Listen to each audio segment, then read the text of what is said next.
Great to see you, Chad. Thank you so much. Good to see you. All right, everybody. Thank you so much for joining me at this hour. Inside Politics with John King starts right now.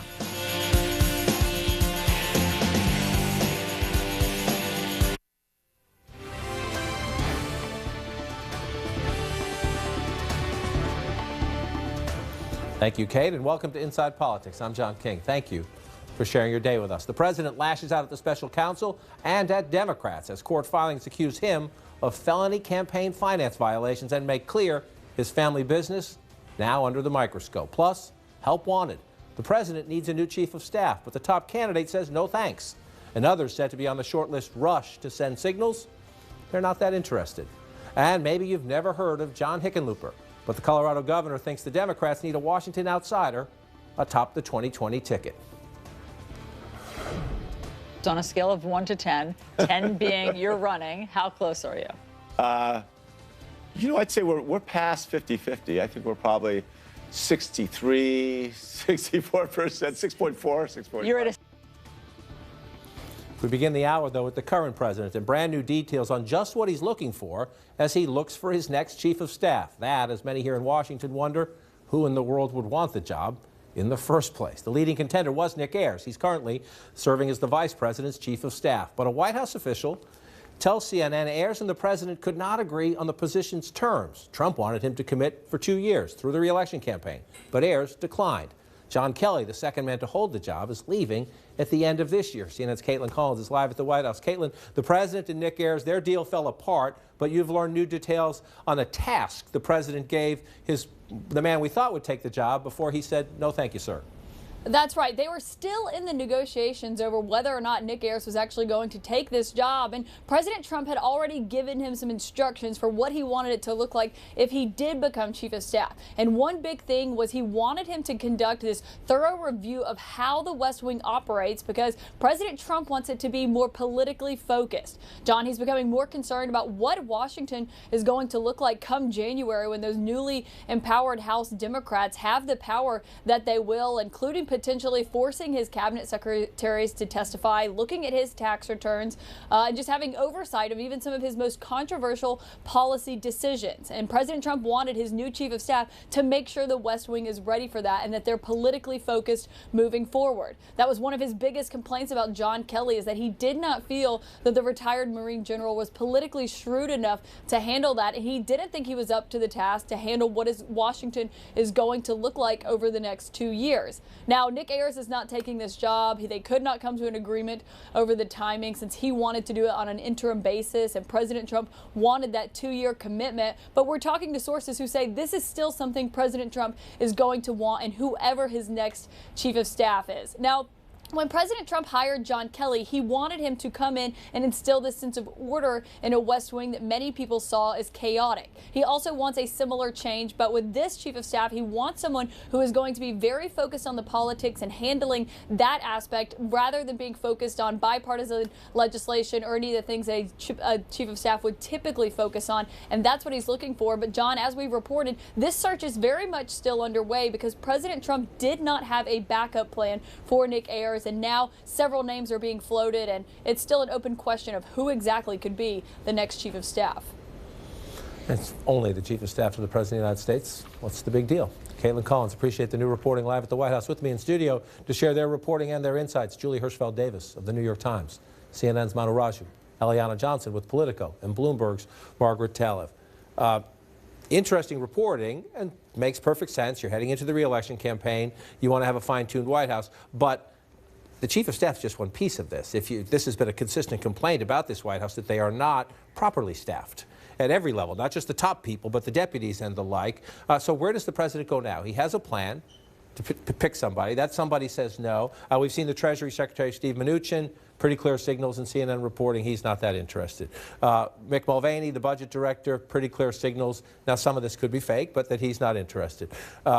Bob Lighthizer, one of the president's trade aides, has come up, sent signals he's not interested. David Bossie, who worked in the campaign, his name has come up. That would be a shock to the Washington establishment. They might run for the border if that happens. Mark Meadows, the Freedom Caucus chair, Republican congressman, says absolutely not when asked about this today, but his name has come up. Yeah. Where's the president going to go? You know, I think there's a certain amount of people saying, no, I don't want the job, in order that they don't stick their heads up too high, because people know that's a bad thing to do, to get too much media coverage if in the Trump administration. Ultimately, I think if pressed, several of these people would do the job out of a sense of duty or service, or simply wanting a higher profile and wanting the job. The question, the bigger question, I think, is will this president empower his next chief of staff to actually run the White House, give them the power to hire and fire people, make them the ultimate authority? And I think we already know the answer to that, which I think perhaps explains some of the reluctance we're hearing from the potential candidates. Right, you will be mocked on Twitter, number one, and you're probably going to spend $3 to $5 million of your own money on legal fees because the Mueller investigation is going on. The Democrats are going to start with subpoena power and the like. The timing here is the timing here would make anybody, even a highly qualified candidate, even someone who loves this president, would give you pause. Right, and I mean, I don't question the reporting around the fact that, you know, Nick Ayers wanted to stay a shorter period of time than Donald Trump wanted him to stay. I'm sure that was a factor here, but there were also other factors here, including would he be empowered to fire the people he wanted to fire and hire the people he wanted to hire? And that's always in question when you're dealing with this president. Would he have the sort of negotiating room, the running room, to kind of make some of these political decisions that the president seems to be saying he wants the chief of staff to make now, but that certainly have not been a big part of the way this White House has worked? It's fascinating to me now to hear that, you know, the president is thinking about having a chief of staff who focuses more on politics. It's not as if this current chief of staff has focused so heavily on policy and legislation. I mean, this has been a role in the Trump White House very different from the way it's been in other White Houses, where it's really the chief of staff has been the person who's at least tried to impose some sort of process on a White House that really doesn't work that way. And so there's not a lot of bandwidth to do other things, whether it be policy or politics or anything else. But it's a different kind of politics, of course. And I think the case for Ayers, particularly in that transitional role, was a recognition that at the end, that after those midterm elections and the Democratic takeover of the House signified a completely different dynamic for the second half of this administration than the first half. And so in the case to be made in that case is you want a chief of staff who understands basically the dogs are coming, right? And that understands how to play defense, how to try to play an offensive game, a recognition that legislation is, you're pretty much done with legislation, that it's all nominations and messaging, how to bolster the White House counsel's office, how to turn Democrats against one another, that the strategic goals of the next 2 years are really different than the first 2 years, even if politics is the umbrella that they all share. But the rest of the Republican Party, I'll say the non-Trump wing of the Republican Party, is in a panic now, in the sense that some of them didn't think Nick Ayers was maybe experienced enough for the job, but they know him.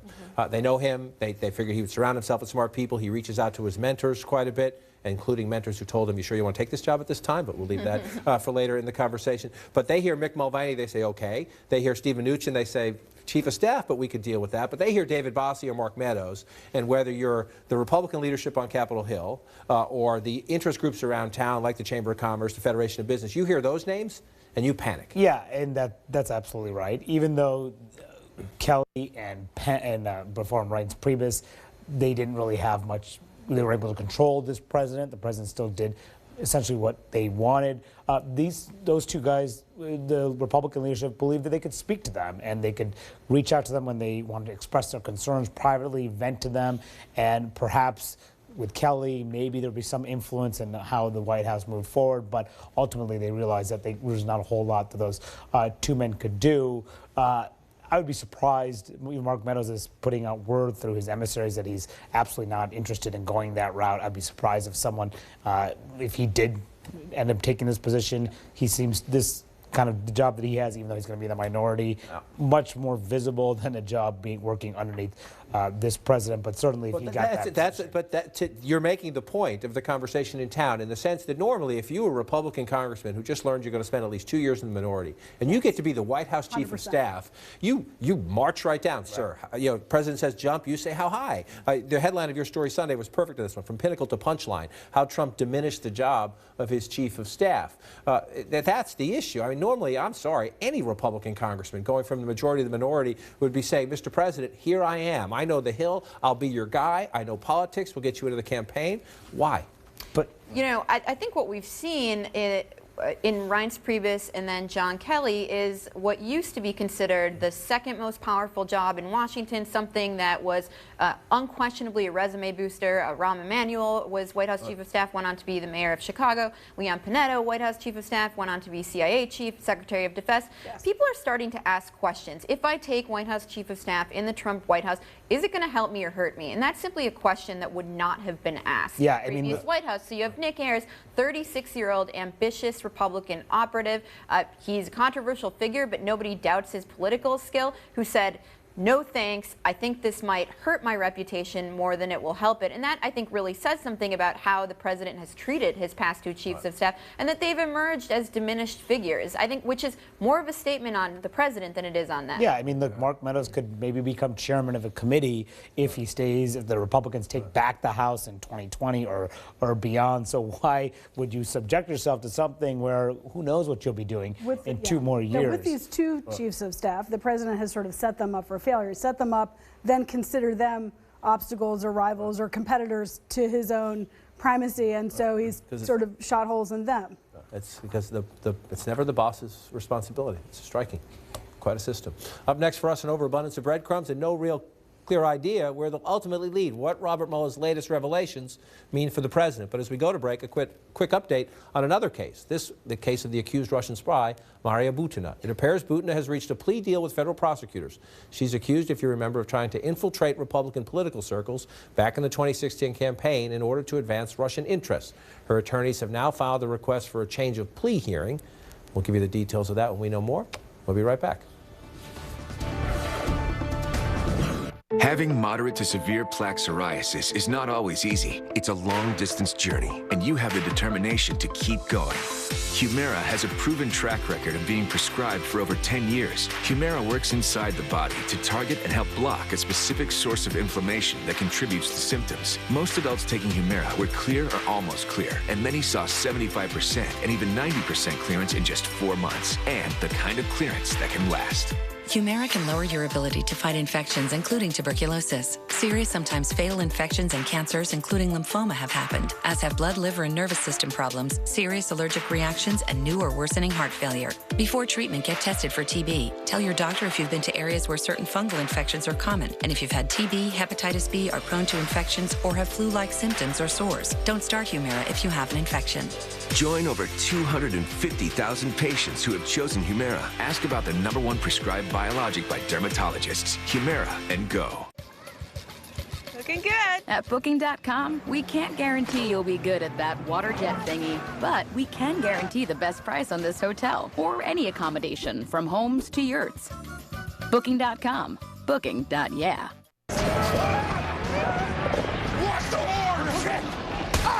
What you don't see can hurt you.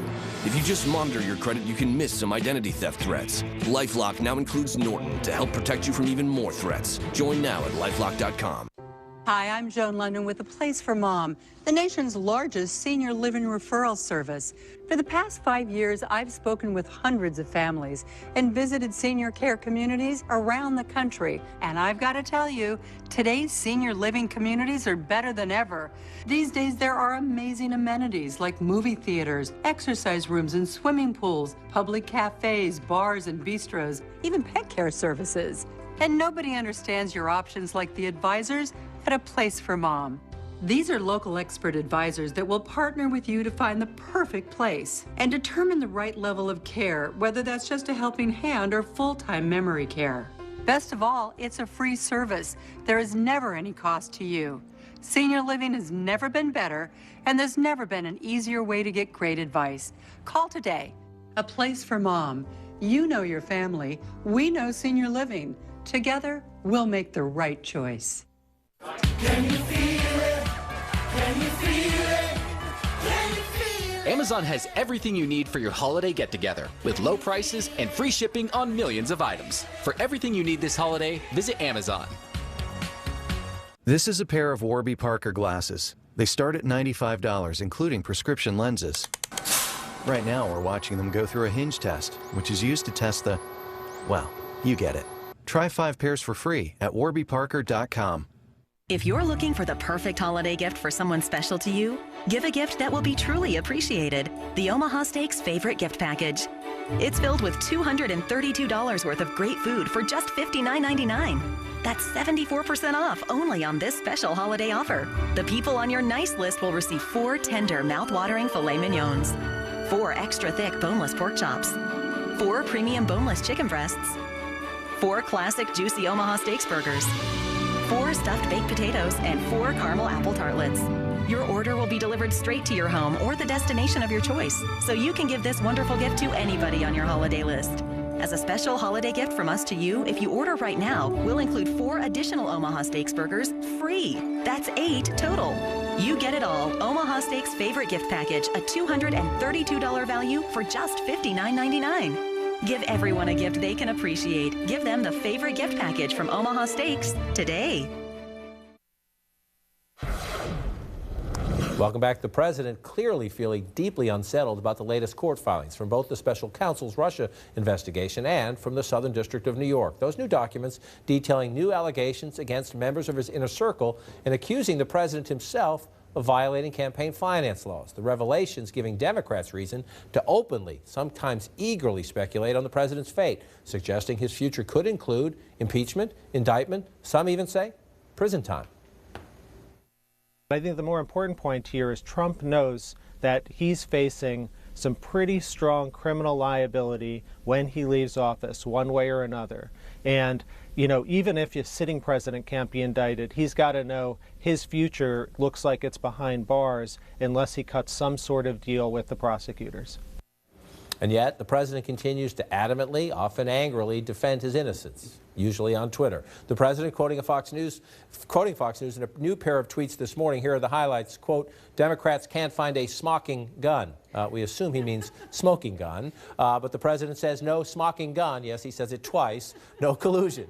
He blames his lawyer and then finishes with a classic Trump closer, witch hunt. CNN legal analyst Shan Wu joins the conversation. There's not a legal term, smocking gun, I'm not familiar with. Is there? Autocorrect. Very esoteric term. When you read the specificity, what is unusual about these documents is the specificity and the elements, especially in which the Southern District of New York says the President of the United States as a candidate committed felony campaign finance violations. There's no alleged. They just say flatly he did. To Neil Katyal's point, behind bars, is that a stretch in the sense that even if the president were guilty of these campaign finance, you don't go to jail for those things? So normally, you're shaking your head. Could you? You could. You certainly could go. I mean, there are many campaign finance violations which are more minor in terms of an overpayment and such. Those are usually made up with fines. But something like this, where you're actually engaging in fraud to fool the electorate, to perpetrate a fraud upon the American people, that's serious enough. You saw the John Edwards situation. They actually tried him. And I think the question really is, to my mind, not to disagree too much with Neil, who I have a lot of respect for, but how much more trouble Trump creates for himself at this point. If more is revealed by Mueller, if he gets himself into hot water with inconsistent statements and what he's already submitted written-wise, then I think they might want to pursue him after his office is over. Otherwise, if there is an impeachment, if he's removed, resigns, I don't think they're going to pursue it criminally at that point. And it's interesting. This is Jerry Nadler. He'll be the chairman, we assume. They haven't announced all this yet, but he's in line to be the chairman of the House Judiciary Committee. The Democrats will be in charge. He's trying to be careful here. He reads the campaign finance violations, and because he's one of the Democrats, and there's a divide among the Democrats, he's one of the Democrats who say, let Mueller and the Southern District of New York keep going. If they've got several months more of work, let them finish. Then we'll decide what to do with it. Other Democrats say, we get the gavel in a couple weeks. Let's go. Listen to Jerry Nadler, though, saying that even for what he has seen so far, to him, it does meet the definition of impeachment. Well, they would be impeachable offenses. Whether they are important enough to justify an impeachment is a different question, but certainly they'd be impeachable offenses because even though they were committed before the president became president, they were committed in the service of fraudulently obtaining the office. That would be that would be an impeachable offense. This is why this is so important to the Democrats in the sense that you have a specific, clear allegation laid out by a U.S. attorney's office, that U.S. attorney appointed by Donald Trump, saying the president committed felonies. So now what's the pushback when the Democrats say we're going to at least have oversight hearings? Maybe we'll delay the impeachment conversation, but we're going to have our own investigations. Right, and actually that is something that Mr. Nadler also said over the weekend, is that he is going to now direct his investigators to go and look into these charges themselves, and even short of an impeachment proceeding. And you know, I think it's important that he made the distinction, right, between the legal question or the congressional question of whether these are impeachable offenses, and the political question of whether we then want to, whether his committee and the Democrats want to then pursue impeachment. I think there's going to come a point, and it may come sooner rather than later because of these charges, that, you know, those two distinctions are going to be harder to make, because if you have all Democrats, both Democrats who want to go swiftly toward an impeachment process and Democrats who want to hang back in the way that Nadler has counseled hanging back,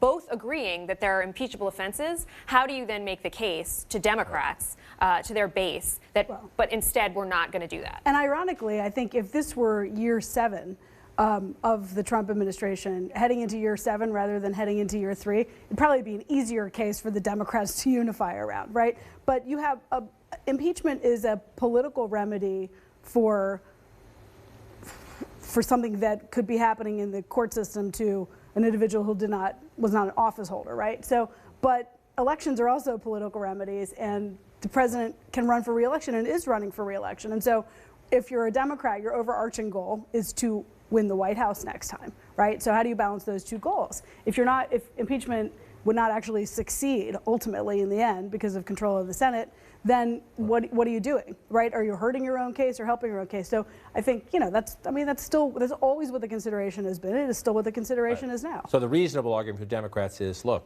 these guys are putting court filings in, you know, a couple times a week. Let them go. Just keep them going. If these are Republican-led investigations, so I'm sorry, Mr. President, your Deputy Attorney General named Bob Mueller, and the Southern District of New York is a Republican-appointed attorney. Let them keep going.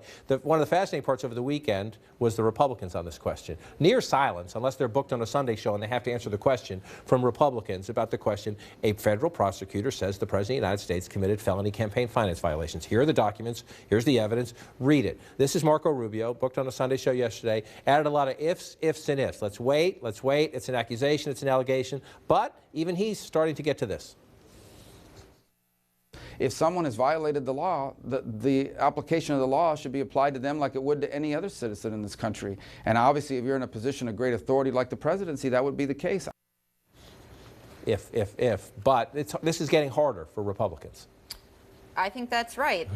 And I think the concern among Republicans who see the Trump White House kind of burrowing in on itself, I think the Washington Post used the term in a bunker mentality, is that there isn't going to be a recognition in the White House of how much trouble they're in and how to respond to this, because the president is dug in on this. And as far as the Democrats are concerned, the question for them is, because impeachment is a political act, is it potentially something that could backfire on them in the 2020 election? And while they might succeed in impeaching Trump in the House because they have control, would it backfire on them? Would they lose the election in 2020? Would it be a self-defeating act? But for all that talk about the chief of staff, everything we've been focusing on, the real news really isn't there. The real news really is this development last week with Mr. Mueller in the Southern District of New York. A tremendously important development. And how it affects everything, like hiring a new chief of staff. In a few minutes, we're going to get to the new White House counsel. It affects everything they do, because the president knows the Trump organization is now under investigation. The president knows everybody in the campaign who might have possibly known about those payments is under investigation. The president knows he's under investigation, because remember, they're telling us what they have to tell us, but they're leaving out a lot of things of what the rest they're doing. I just want to bring this into the conversation. I made fun of the president, who said "smocking gun" twice in a tweet today, a few moments ago. This today in spell check, you might call it. Can't save you. Smocking is a type of embroidery made of many small folds sewn into place. That's from Merriam-Webster, which has taken upon itself in recent days to troll the president on Twitter, if you will, when he either misspells things, or Scott Free was the one they got him on last week. To the indictment question, we're having a little fun because the president has typos in his tweets, but it's not a funny issue in the sense that, to the indictment question, if you read some of the language, is that the statute of limitations would run out in 2022. So can they file a sealed indictment that carries over? Or if the president won re-election, would those things disappear because he'd be the sitting president in 2022 and the statute of limitations passes? I don't think they would follow a sealed indictment because it kind of runs into the same problem with whether you indict or not. There's an argument, statute of limitations are fuzzy things. There's an argument that would be like a continuing violation that maybe would get you out. Conspiracy would get you out of it? Right. Yeah. So we won't see bumper stickers re-elect Trump, run out the clock? I don't think so. I appreciate you coming in. Up next for us here, hold on to your wallet. Trouble overseas causing some very serious turmoil on Wall Street today.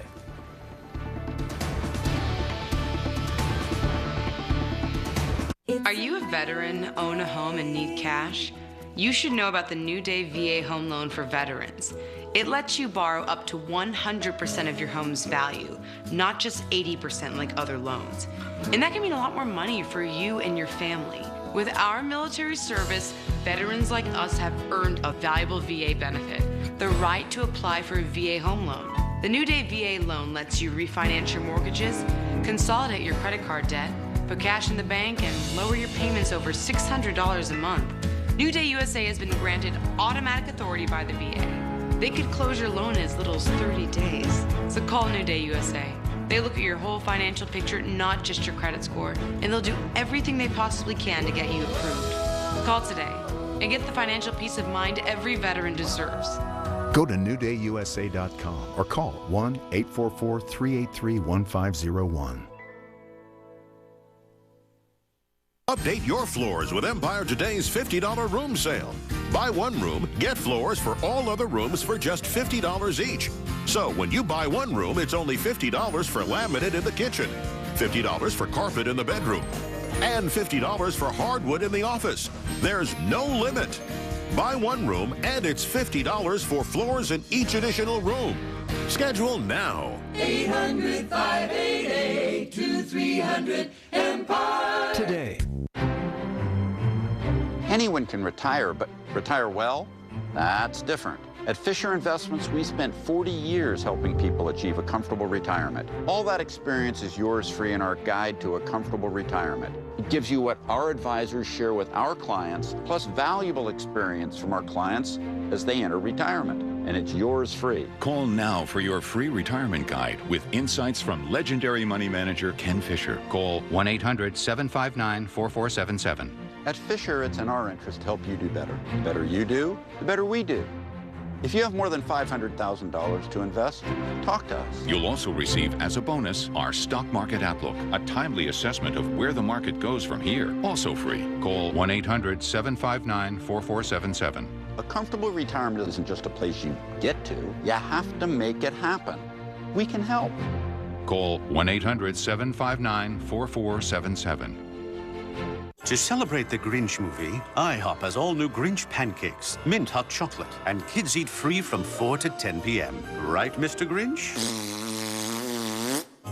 Get IHOP's new Grinch pancakes and see the Grinch in theaters. Opportunity is everywhere. Like here, where nothing stands between you and your best friends. We are rebellious, trendsetters, one of a kind. We are what we wear. American Style, coming in January on CNN.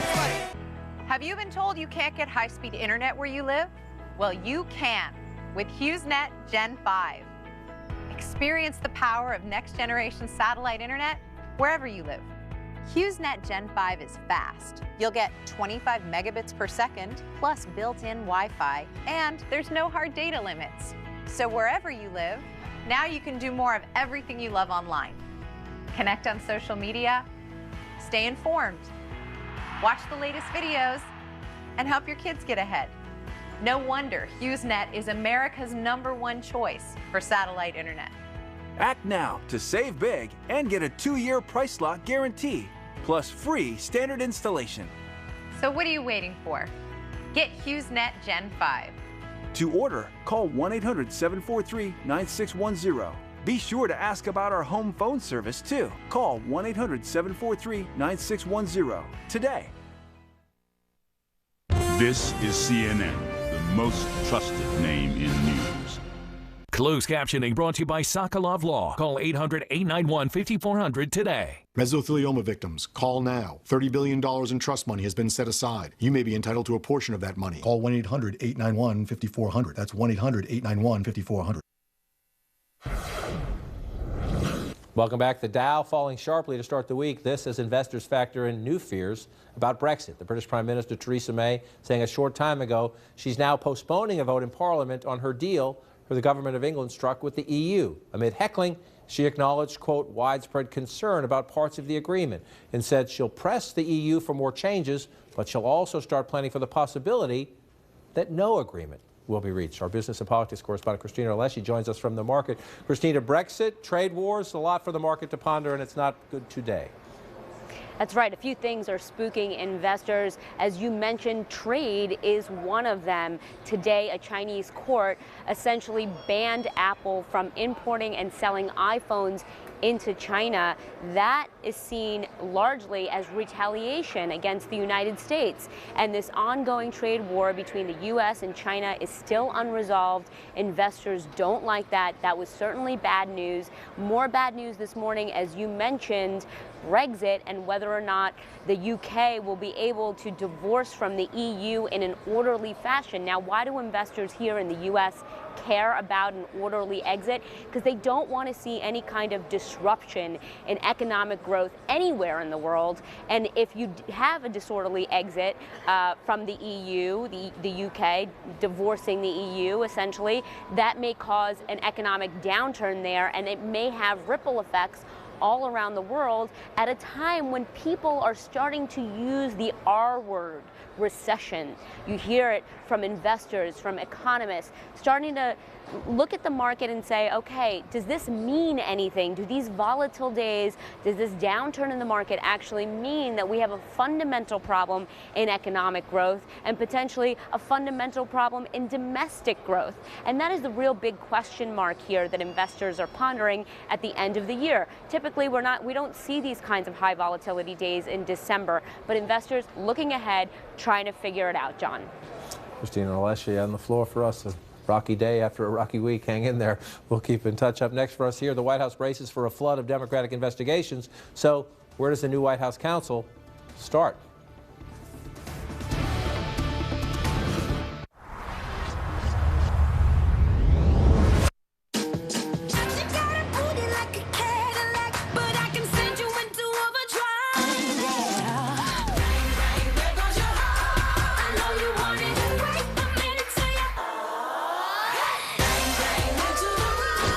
The unmistakable Cadillac XT4. Once again, driving is joyful. Starting under $36,000. Step into the holiday season with confidence. Lift up your spirits and unwrap a new you with the Bowflex Holiday Sale. Happening for a limited time right now. Enjoy our best deals of the year on the Bowflex Tread Climber, the new Bowflex Lateral X, our Select Tech dumbbells, and the all-new Bowflex Max trainer that adapts to you with customized workouts. Find your fit this holiday and save big with our Bowflex Holiday Sale, going on now at bowflex.com. These bags just underneath my eyes, I can't seem to make them go away. If that sounds like you every morning, you're not alone. Bags and puffiness under the eyes are a problem for millions of American men and women until now. Introducing the new Genucell serum with plant stem cell technology from Chamonix. I've been using Genucell for a couple of months now. I use it under my eyes, around my cheekbones, and on my eyelid. Genucell, I could see changes that were remarkable in less than a few minutes. With just one application of Genucell, you can see for yourself the astonishing transformation in just minutes. Look at the difference it makes. Chamonix started making antioxidant skincare 18 years ago. We do use the magical ingredients from Earth Rock for the instant effects, but without the embarrassing white film or the dryness. And that is what makes us industry leaders. Genucel targets under eye bags, dark circles, and even lifts droopy eyelids with Genucel's new eyelid treatment. Lifts and tightens droopy eyelids for younger looking eyes. You can't find that anywhere else. The Genucel secret is plant-based stem cells that quickly diminish the appearance of dark bags and puffiness. The result? You'll see a noticeable difference and look years younger in minutes. A lot of other products leave residue. They start cracking. Genucel doesn't leave any residue, and it really makes your skin feel very smooth and soft. Why look older before your time? Erase the effects of aging with Genucel. There is nothing in this world that works better than Genucel. Chamonix holiday sale starts now. Save 75% off retail. Order now and you'll also get the breakthrough Genucel eyelid treatment for droopy eyelids and Genucel's immediate effects for results in minutes. And even this crazy offer is backed by our ironclad, no questions asked, 100% money back guarantee. Go to Genucel.com now or call the number on your screen. That's Genucel.com. Genucel.com. Are you ready for it? Yeah, it's like CNN gone wild.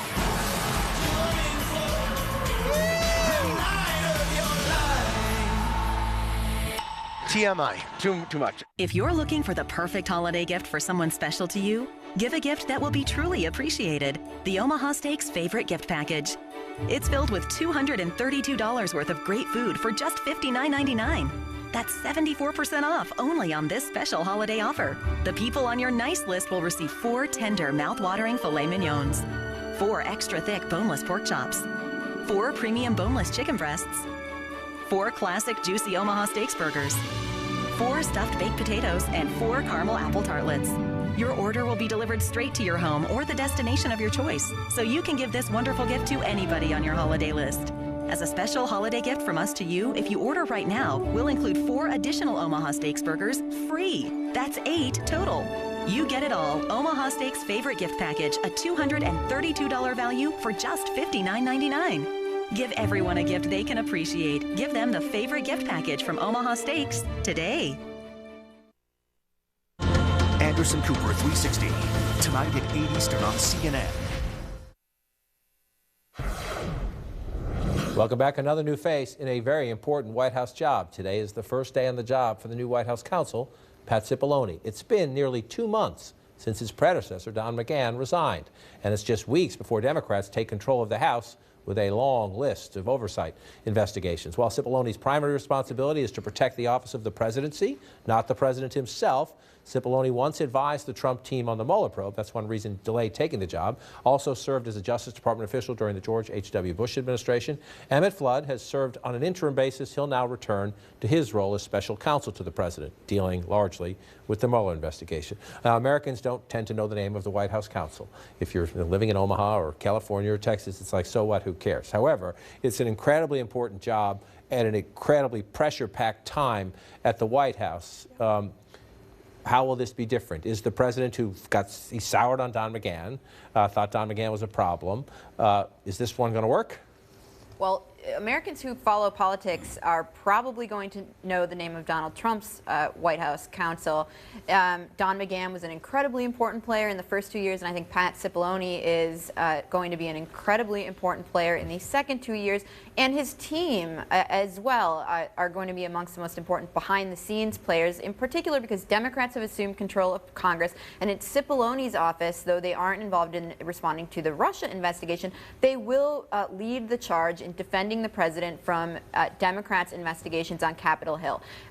That will be important because it's going to be important to the president. Cipollone has already taken the interesting move of hiring a deputy whose sole charge is going to be leading the responses to those investigations. And for that reason, I think you'll see an increased prominence of that office and an increased prominence for Cipollone and the rest of his team. Every time one of these subpoenas is issued from either the Oversight Committee or the Judiciary Committee, any of the committees that the Democrats control on the House side, when they are trying to get an information involving the president, involving something he personally did or as president, or something that the administration did, family separation, we forget about, we had this whole question about security clearances and did they play fast and loose with the security clearance process. There's obviously this question about the president's tax returns and should they have access to those.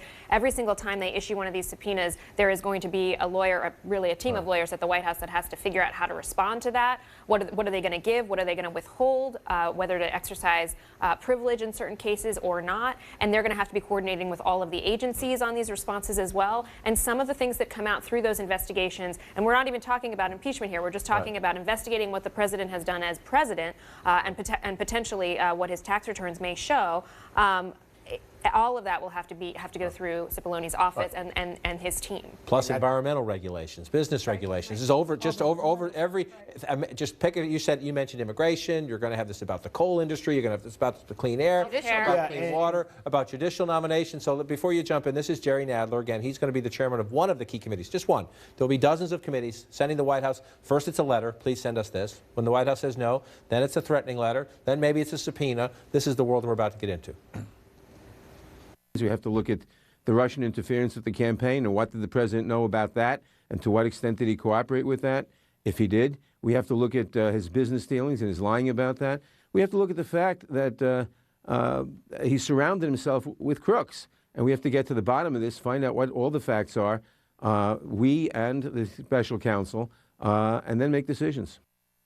Welcome to work, Mr. Cipollone. Yeah, and look, Nadler has already sent a letter to the White House saying we have all these requests from information from the last 2 years. They wanted a response essentially immediately to those requests.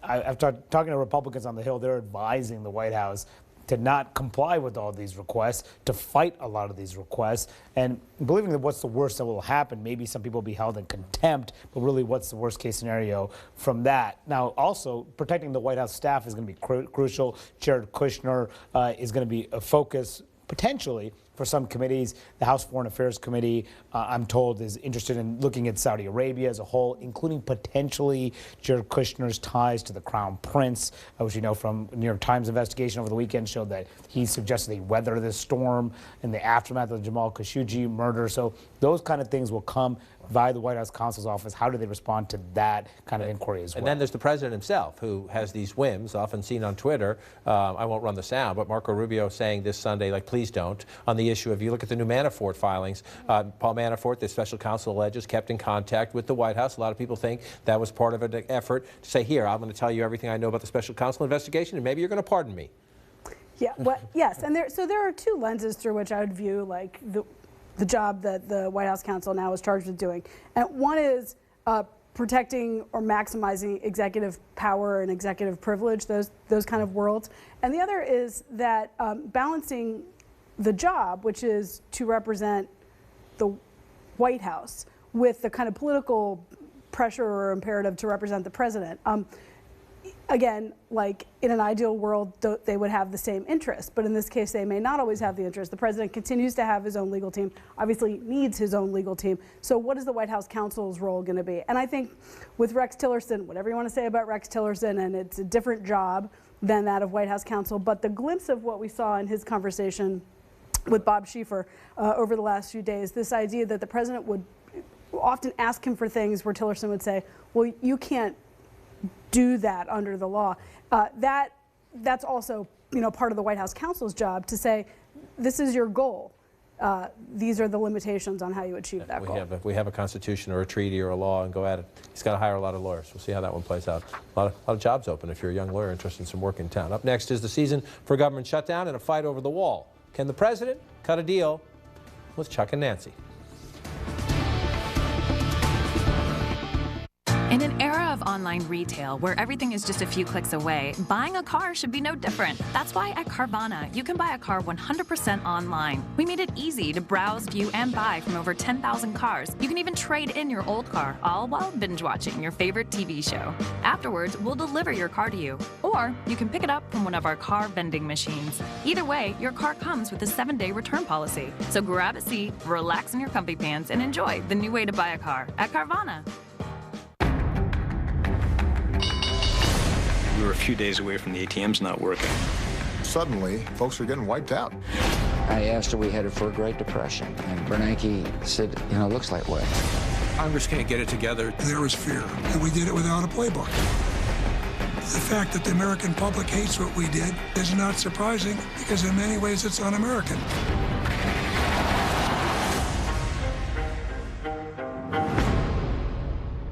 Are you a veteran, own a home, and need money for your family? New Day USA can help. We earned a lot of VA benefits with our service, but the VA home loan benefit is a big one. If you want to use it to get cash, call New Day USA. VA loans are all they do. And don't let less than perfect credit hold you back. Even if you've been turned down for a VA loan by your bank, call New Day USA. They've been given automatic authority by the VA. They can often help veterans when other lenders won't. By refinancing up to 100% of your home's value, you could take out $54,000 or more. You could use that money to pay credit card debt and other expenses, plan for retirement, and get back on your feet financially. Need money for your family? Call New Day USA right now and use the VA home loan benefit you've earned and deserve. Go to newdayusa.com or call 1-855-280-4034. It's time to take a different look at SiriusXM. Listen now with new subscriptions as low as $5 a month plus fees. Or subscribe to one of our best packages and get a free all-new Amazon Echo Dot. Hear commercial-free music plus sports, talk, comedy, and more. Visit SiriusXM.com/GetSXM or call to get complete offer details for your car, your home, or anywhere you are. Get a great offer at SiriusXM.com/GetSXM. The first time I saw Gene Wilder in person, I was hooked. He made her feel that she deserved to live life. Gene had created a family atmosphere. It felt like my life went from black and white to Technicolor. Attention Medicare beneficiaries. The Center for Medicare Services has officially authorized new benefits Medicare Advantage plans may include. Plans may now include private home aids and rides to medical appointments. Most plans also include dental, vision, hearing, and prescription drug coverage. To get the benefits you deserve, call the Medicare Coverage Helpline now. Hi, I'm Joe Namath. I called the Medicare Coverage Helpline and they instantly advised me that I wasn't getting all the benefits I deserved. They explained I could get a plan that includes dental and prescription coverage, as well as the new coverage for private home aids and rides to medical appointments. If you want to find out what you deserve, call the number on your screen now. It's free. You'll be happy you called, I guarantee it. Call to see if you can save money and get more benefits now. Don't delay. Call now. It's free. Call 1-800-989-3300. That's 1-800-989-3300 now.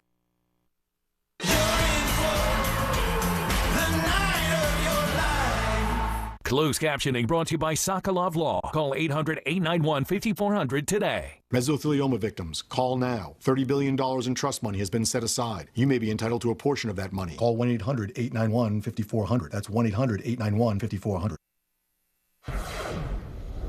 Congress is back to work today with a short calendar, but a long list of things to get done before a holiday season shutdown deadline. The must-do list includes funding a quarter of the government, reaching agreement on a new farm bill, overhauling the National Flood Insurance Program, providing additional disaster relief, and extending a landmark law against domestic violence. The biggest obstacle in negotiations, quite familiar, the president's demand for $5 billion in border wall funding. Democratic leaders Chuck Schumer and Nancy Pelosi set to meet with the president tomorrow at the White House to talk things over. Republican Senator Lindsey Graham offers this advice for the president. If I were the president, I would dig in and not give in on additional wall funding. I'd want the whole $5 billion because the caravan is a game changer. So I'd say I want 2 years of wall funding, and I'll give legal status to the DACA recipients. Yeah. That's a good deal for the country, and let's just see what happens. But the president is in a good spot here. He needs to dig in and not give in when it comes to wall funding, and put DACA on the table and see what Nancy Pelosi says then. Is the president in a good position here? Is that deal even possible in this environment? Well, Nancy Pelosi has said it's not, and Donald Trump himself has suggested that it's not in interviews in the last couple of days, or in the last couple of weeks, I should say. I mean, I think what part of what Lindsey Graham is trying to do here is what a lot of people around President Trump like to do when he's about to get in a room with Chuck and Nancy, which is to kind of caution him against cutting a deal that they think would be a bad deal, and that frankly he would later turn around and say, I don't want to do that deal. I feel like I got played, and then lead to a bigger sort of crack up because we are racing against a clock here. But he has given no indication that he's willing to drop his demand for $5 billion in wall funding.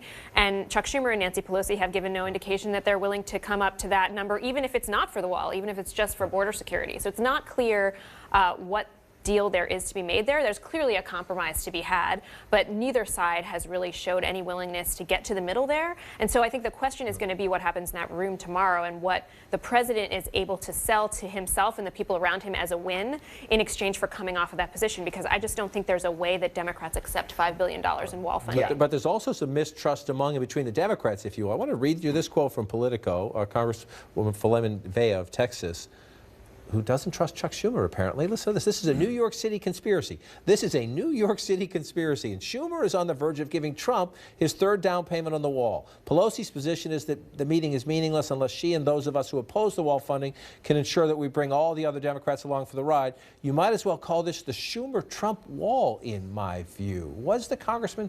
It's really interesting that it's coming from Phil Vela, who's actually one of the Nancy Pelosi's sharpest critics. He's a certain no vote on the floor, but he believes her position. He trusts her in her hardline position against more funding for the wall, which Schumer has gotten a lot of flack from the left, is saying that he's open to more border security money, $1.6 billion that was negotiated between Democrats and Republicans on the Senate side. Some Democrats on the House side believe that is too much money. Now, Schumer's office says this is not wall money, this is border security money, it's for fencing and for other things. The White House believes that's a down payment to the wall funding. Some House Democrats believe this is a down payment to the wall funding. So it shows the tricky politics for Senate Democrats to go any higher than the $1.6 billion, let alone the $5 billion that the president wants. And how they navigate that is still uncertain at this late date. And in the middle of all that, you're trying to do the Farm Bill, which is incredibly important, especially to farm state lawmakers. You're trying to do flood insurance. You're trying to do more disaster relief. The stuff that people get flack for when they go home matters in their states and in their districts. Is there any possibility? The other things people say, oh, here's our last chance this year. Republicans still have the House, still have the Senate. Criminal justice reform, a Bob Mueller protection bill, a Yemen resolution that criticizes the administration of Saudi Arabia, Congress finally adopting stronger rules about how it handles sexual harassment issues within the Congress. All of these things, some of which there's bipartisan, at least general consensus on, what, going to fall away?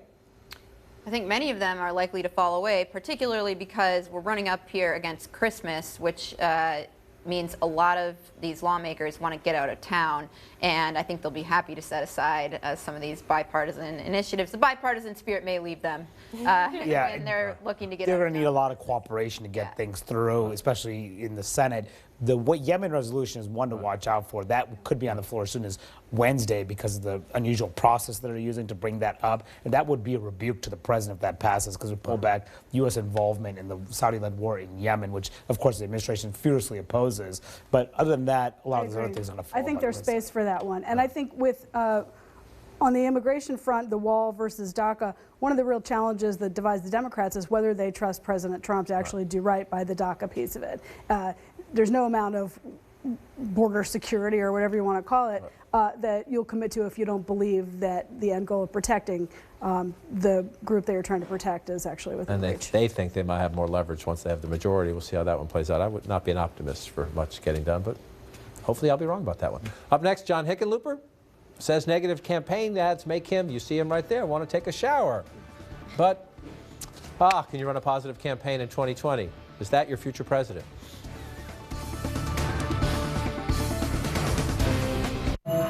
Missed out on this? Don't worry. The biggest deal is happening right now at T-Mobile. When you buy one of the latest Samsung phones, you get a free 50-inch Samsung 4K TV. Seriously? No!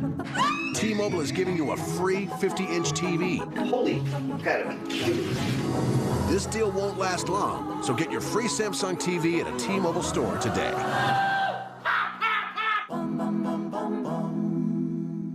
To celebrate the Grinch movie, IHOP has all new Grinch pancakes, mint hot chocolate, and kids eat free from 4 to 10 p.m. Right, Mr. Grinch? Get IHOP's new Grinch pancakes and see the Grinch in theaters.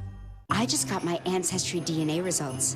74% Italian. And I found out that I'm from the big toe of that sexy Italian boot. So this holiday season, it's Ancestry DNA per tutti! Order your kit now at Ancestry.com. Luis? Stephanie, hola. Hi. Opportunity is everywhere. Like here, where you can explore the world, knowing you can always find your way home. It's only a matter of time until your check engine light comes on, or worse yet, your car needs repair. That could mean a big surprise auto repair bill. Those repairs are more expensive than ever. A new engine can be over $5,000. A new transmission over $4,000. That's why it's so important you call CarShield today. CarShield is the #1 auto protection company in the country. I like CarShield because they were reliable, they were affordable, and they were trustworthy. Well, I think everybody should have CarShield. Once your manufacturer's warranty is expired, there's just no big bills. If we needed repairs, CarShield was there for us.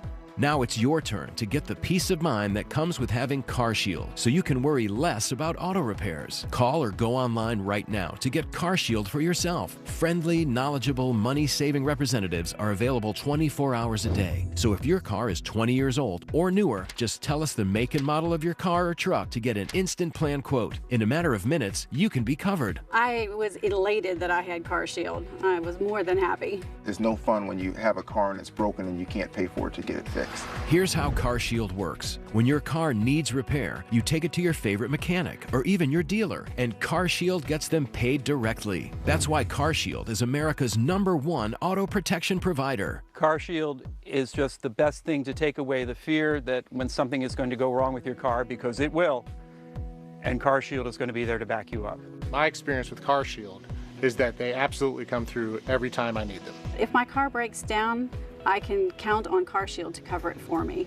CarShield definitely has my back. Now it's the time to make the smart choice and protect yourself from sky-high auto repair bills. Call now for a free and instant protection plan quote. It's only a matter of time until repairs are needed, and once your car breaks down, it's too late. Call 1-800-915-9597. That's 1-800-915-9597. Duncan just protected his family with a $500,000 life insurance policy. How much do you think it cost him? $100 a month? $75? $50? Actually, Duncan got his $500,000 for under $28 a month. Less than $1 a day. His secret? SelectQuote. In just minutes, a SelectQuote agent will comparison shop nearly a dozen highly rated life insurance companies and give you a choice of your 5 best rates. Duncan's wife, Cassie, got a $750,000 policy for under $23 a month. Give your family the security it needs at a price you can afford. Since 1985, SelectQuote has saved over 1 million families millions of dollars on life insurance. Call now, 800-556-0900, or visit SelectQuote.com. Discover what over 1 million families know now.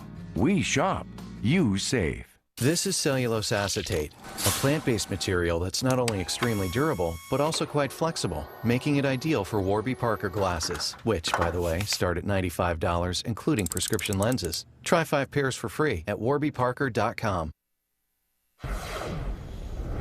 Today's Democrats 2020 update, John Hickenlooper edition. No announcement yet from Colorado's Democratic governor, but he's already hired a pollster, a fundraiser, and launched a PAC to start organizing and raising cash. And yes, his party is pushing to elect more women and minorities. We saw that in 2018. It's a goal for the future, but Hickenlooper says his timing could not be better. As a white guy, are you trying to calculate whether or not this is the right time for you? Well, this is the time it's worked out, right? I've finished my term as governor. I finished in 1 month. I'm an entrepreneur. I'm a problem solver. I've been good at bringing people together that historically have been antagonistic.